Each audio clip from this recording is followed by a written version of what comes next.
Hi, I'm Vittorio, the team lead for the Modular Utility Vehicle from the University of Houston, Sakasawa International Center for Space Architecture. We are a team of 3 people who come from a wide range of backgrounds, countries, and work experience. And I'm Pete. I worked on the systems engineering and integration aspects of this project. Hi, I'm Javier, and I help Vittorio with the 3D renders and analysis of the vehicle. In this presentation, we'll get into what makes this vehicle unique, our proposed mission architecture, and how everything works together. We'll discuss the technical aspect and the analysis we did during the design phase, and talk about some potential future work to carry us forward. As proposed by RASC-AL, the vehicle must meet some specific design requirements. The specifics are listed here, and the basic intents of the rover include supporting high-priority science on the Moon, specifically at the lunar South Pole. In real life, this means contributing to the search for water ice as part of NASA's Artemis program. It must directly support human exploration, weigh less than 300 kilograms, cost less than $300 million, and be available for launch in 2023 for the first crew use on Artemis 3 in 2024. Lastly, it must comply with the NASA technical standards that dictate human exploration safety standards. Operating at the lunar South Pole is not an easy feat. Aside from the common difficulties of lunar exploration, such as dealing with the ultra-abrasive regolith made of microscopic shards of glass, the lunar South Pole presents its own unique challenges. Around the South Pole, the sun never rises more than 10 degrees above the horizon. This creates an alien world of constant twilight and extremely harsh shadows, making it very difficult to navigate visually. Mountain peaks never see the sun set, but some craters never see the sun rise. This creates a strange dichotomy in terrain that hides abundant water ice in the eternally dark crater floors. We must navigate into this eternal darkness at temperatures nearing absolute zero to get the water, and we must do so safely. So whatever vehicle is proposed to do this must meet some very specific operational requirements or be rendered useless. It must maintain its structural integrity from near absolute zero in the shade to 120 degrees Celsius in the sun. It must navigate safely, with crew, over uneven, difficult to see and dark terrain, and it must withstand the constant abrasion of lunar regolith. To meet these challenges, we decided that modularity would be the best way to approach the problem. Modularity offers the unique advantage of being able to iterate an even fully functional mature design. It lets us learn from our mistakes, update, upgrade, and future-proof the design. It sets us up to uniquely and confidently face the unknown unknowns waiting for us on the lunar surface. This is the modular utility vehicle. The basic concept is to have a single chassis that can be mixed, matched, or upgraded as the situation dictates.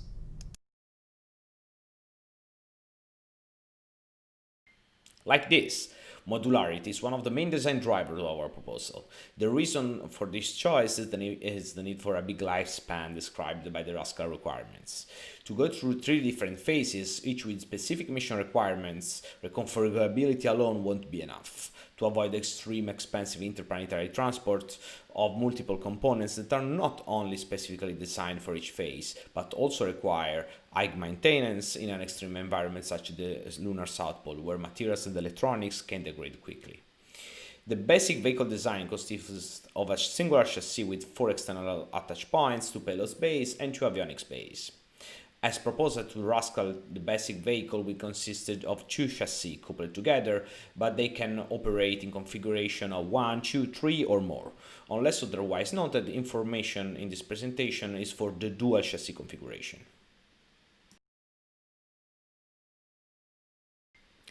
This makes it very easy to reuse the vehicle. Either the same Artemis lander location or on different several locations, as long as they are within several hundred kilometers of each other. The ability to replace spare parts, remove obsolete or broken equipment, and even remote driver seats, if no one is there, create an extremely flexible, robust design can be reused over and over as a cost and launch reduction method. Once the rover is already on the moon, you don't have to launch another one, and if it's broken, you can send replacement parts via NASA Commercial Lunar Payload Service Program to have them wait for the arrival of the next Artemis crew.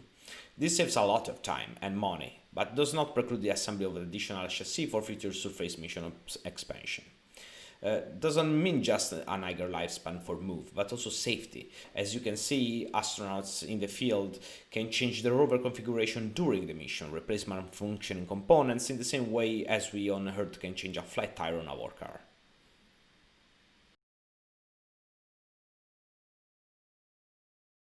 The vehicle itself is designed with extremely versatile suspension legs capable of up to 1.7 meters of travel and 5 degrees of freedom. True more complicated than typical suspension, it's allowed to travel up and down slopes at least 45 degrees while keeping the payloads and crew perfectly level. This is critical for crew safety and avoid flipping over, and allows access to the bottom of craters and other generally untenable locations where the lunar water ice resides. It's also significantly simplify core sample and the drilling operation, as we will be discussed later. Another key benefits of the legs is the ability to land the vehicle on the surface. When folded up, the footprint of the lander is significantly reduced and the center of mass as low as physically possible for an easy and safe deployment. Naturally, we baselined either the landing platform shown or the Blue Moon lander as the method to get the vehicle on the surface. As designed, the vehicle is lander agnostic, so any lander capable of placing at least 300 kilos on the lunar surface could be used. Phase 1 is the autonomous phase. It begins prior to the crew arrival with the landings of the vehicle on the Moon.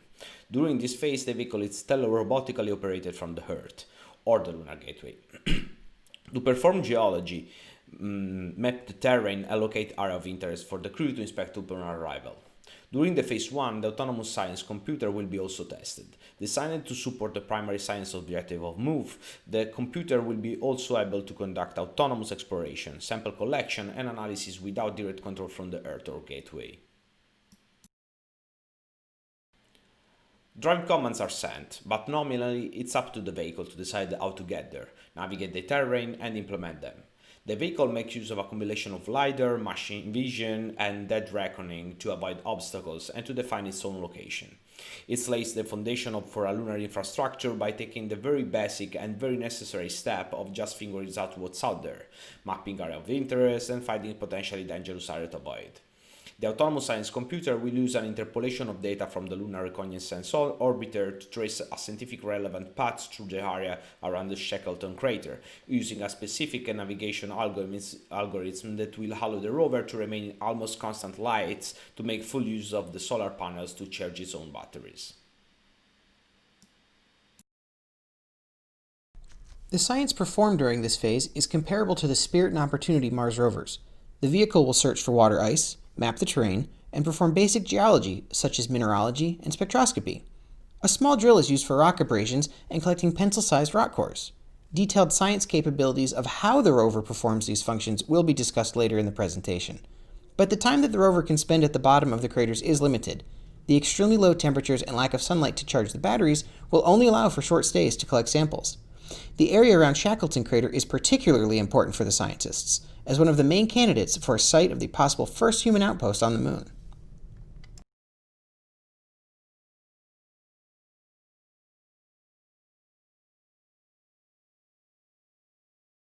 Phase 2 begins when the crew arrives and takes control of the rover. The transition is performed via software interface to prevent any toggle switches being accidentally locked into the wrong position after the crew leaves, preventing a return to telerobotic operations.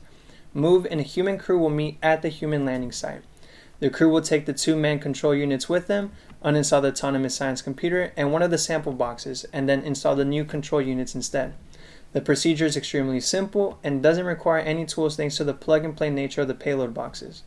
The 2 unused payload boxes will be transferred to the rover for their return to Earth for further analysis. During emergencies, there are 3 hardwired buttons the crew can use to immediately exit the vehicle. Emergency stop stops all drive and payload motion into the current configuration and is intended to prevent physical damage to the rover or injury to the astronaut. Emergency shutdown takes it a step further by powering down all systems, putting the rover into a standby mode with minimal data rate and communications. This is intended to prevent dangerous electrical or battery faults. Lastly, The emergency control button hands full control of the vehicle systems over to the astronauts. This is intended for an emergency spacewalk abort where the crew may need to get back to their lander as soon as possible and can't wait for the normal handover timeout if the ground is concurrently operating all or parts of the vehicle with the crew on board or nearby. Transition back to remote operations is handled in a similar manner. Mission Control sends a command to the rover which the crew can either acknowledge, deny, or let timeout. For all practical purposes, allowing the requested timeout is the same as acknowledging it. Because we have never attempted to study or collect lunar ice samples before, this will occur during Phase 2 with humans on the moon doing the work. This buys down the risk of something going wrong, the sample becoming contaminated, or damaging the drilling equipment due to unknown properties of this ice. Humans can react faster and better to unexpected situations than robots can, and this will be used to our advantage when collecting the ice cores. After several days and all the samples being collected, the crew leaves the lunar surface and the vehicle is transitioned back into Phase 1 for more remote operations and mapping. If the next Artemis landing site is planned to be within several hundred kilometers of the current location and reuse or extra vehicles are desirable, the MUV can begin to make its way over to the new site, mapping the surface as it goes and charging itself during the long lunar nights. There is also Phase 3, not covered within the scope of the RASC-AL competition, but we plan for it anyway.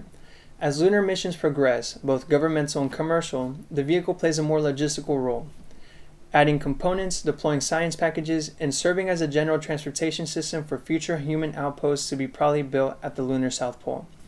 In this phase, we can take full advantage of the flexibility offered by the modular architecture of MUV. The vehicle itself is mostly made up of aluminum 2219, chosen because it maintains its integrity at the near absolute zero temperatures experienced at the lunar surface. The frame uses a hollow CNC-made box tube construction for strength, which also provides a convenient area to route power, data cables, and thermal control heat pipes. When completely stripped down, each chassis and leg only weighs about 72 kilograms, but can support over 30 times its own weight on Earth with less than a millimeter of deflection. The components of the mobility system are instead 3D printed through selective laser melting. This technique allows us use of a fine lattice structure inside the legs that reinforce the structure, keeping the weight low. The requirements were very specific that the vehicle must weigh less than or equal to 300 kilograms. So as proposed, the vehicle with 2 chassis, 4 legs, crew interface, science payloads, avionics, batteries, solar panel, and an arm comes in at 299 kilograms. This value was calculated knowing the known weight of the off-shelf components, the average density of aluminum 2219, and overestimated payloads to allow for engineering margin. Better to estimate too high than too low. And this is when the chassis design becomes essential. 2 astronauts, some moon rocks, and the ice add up another 600 kilograms. Each Artemis suit alone weighs 200 kilos, but that is no problem as a MUV can handle it. The chassis is the main composing unit of MUV. It hosts the payload boxes, provides mechanical connections to the other components, but also the transfers of data, liquids, and power. Each chassis is an independent unit that hosts 8 lithium-ion batteries, 4 main and 4 backup packs, and 4 onboard computers, 2 master and 2 slave. It has 2 standard payload slots and 4 hot dog interfaces. The legs, or mobility units, are what uses all this power. Their large height span allow traversal of slopes and rugged terrain while keep the crew safe and leveled, but their until goes beyond that is one of the defining features of the vehicle. Covered in a caulk barrier to prevent regulatory intrusion and provide additional micrometer radiation protection, their 5 degrees of freedom allow not only to steep terrain, but also zero-point turn and sideways travel. The ability to adjust the vehicle's height to 1.7 meters creates a safe platform for the crew to board and disembark the vehicle without having to climb or jump. The suspension lowers, place the frame on the ground, and the crew simply step on or off. Nominally, each 2 chassis pair is played out in a roughly X shape to keep the center of mass low and the vehicle stable. If, however, a failure were to occur, the legs can be reconfigured in a 3-wheeled 3-cycle, arranged for contingency or single chassis use. The wheels are directly derived from a lunar rover wheel prototype developed by Ontario Driving Gear for the Canadian Space Agency and extensively tested for the last 2 years. The TLR is 6. They are totally made of steel to mitigate the impact of the highly abrasive lunar dust. The mobility units are attached to the vehicle thanks to HotDock, a commercial off-the-shelf product able to transfer data, power and fluids through a small androgynous docking system. The HotDock is a key enabling technology in our design, used to attach the chassis, legs and forward-facing remote manipulator arm to create a functioning vehicle. It is proven to be highly resistant to both linear traction and bending. The HotDock can be both electronically or manually operated, so components can be manually released by astronauts during emergency scenarios. The payload box is a 75 by 75 cm standard box that allows experiments, storage and extra subsystems like the solar panels or hormone batteries to be installed via a standard power and data connector. It's the main interface between payloads and the chassis. Easy to be transported by astronauts thanks to the handles, it is designed to mechanically connect with the chassis and power and data transfer at the moment of the locking. The payload box is also used to install the human interface managed control units. This is where the astronauts ride and control the vehicle.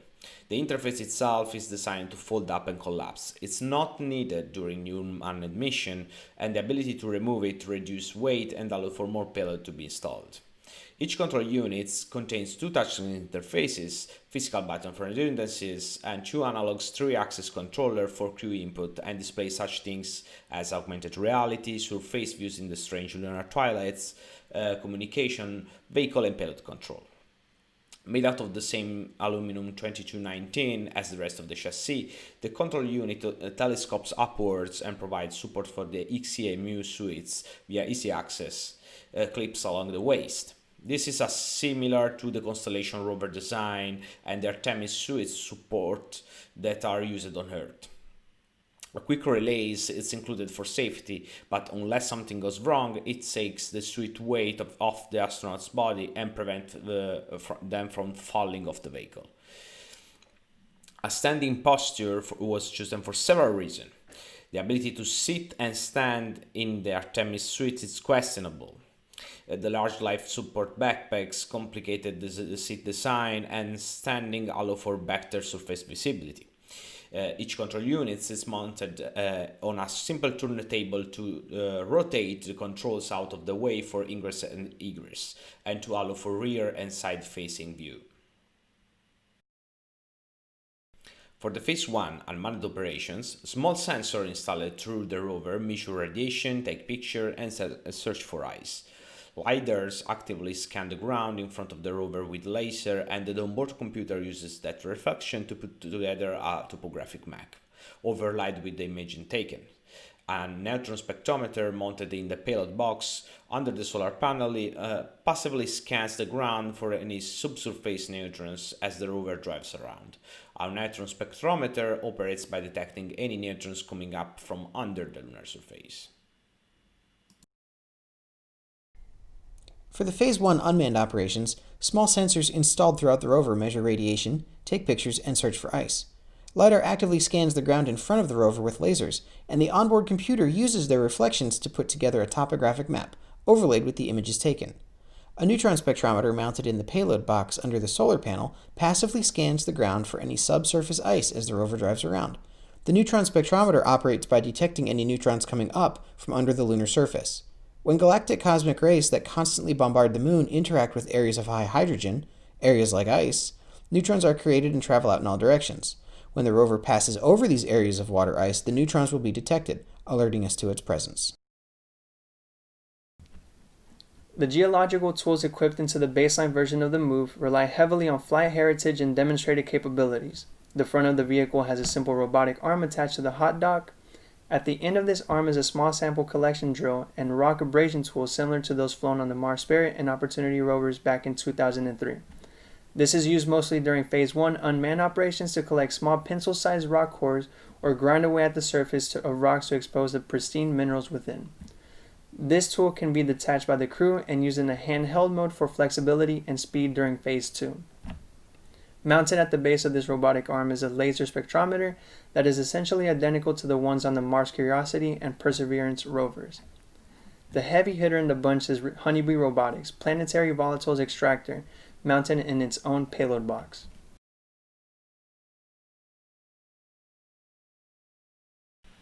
And this is the modular utility vehicle. We believe that our modular and expandable capabilities have uniquely set us up to explore the lunar South Pole and to adapt, rethink, and overcome any unknowns that we are sure to face in such a difficult environment. Backup slides are available, and thank you for your time. We also like to thank Olga Manova, our faculty advisor, and all the people that contributed with their knowledge and expertise. See you soon for the Q&A.